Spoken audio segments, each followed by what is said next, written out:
Je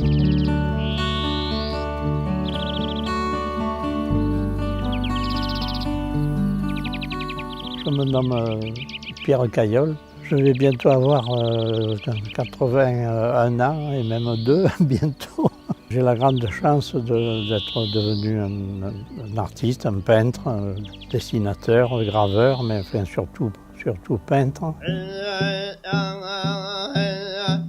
J'ai là en main un livre d'artiste, Les chants de la nuit des Indiens Navajo, avec des eaux fortes que vous avez conçues pour ce livre d'artiste. Je nourris une grande passion pour les Indiens d'Amérique du Nord depuis que je suis tout petit. Et c'est une passion qui est restée tout à fait vivante. Et nous allons très souvent là-bas, chez les Navajos, les Apaches, les Hopis, les Pueblos.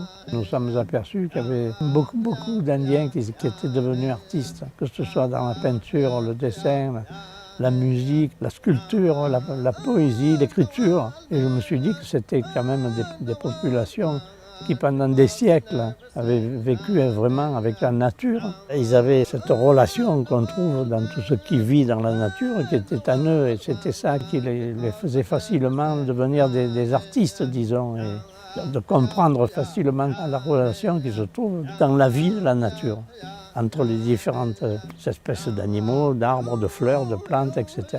Avec les humains, bien entendu, aussi.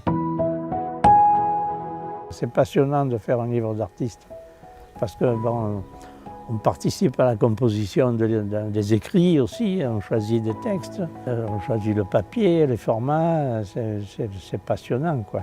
Il y a une amitié qui s'est déclarée entre un poète et un peintre. Ça se fait toujours dans ces conditions-là et c'est beaucoup plus passionnant et émouvant, disons.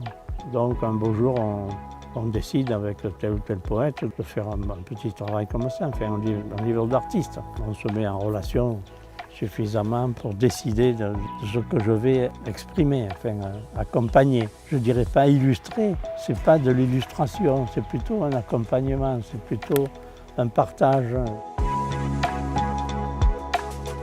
Les livres d'artistes sont tirés toujours à 40 exemplaires. Généralement, je fais 4, 5, 6 gravures par livre, disons.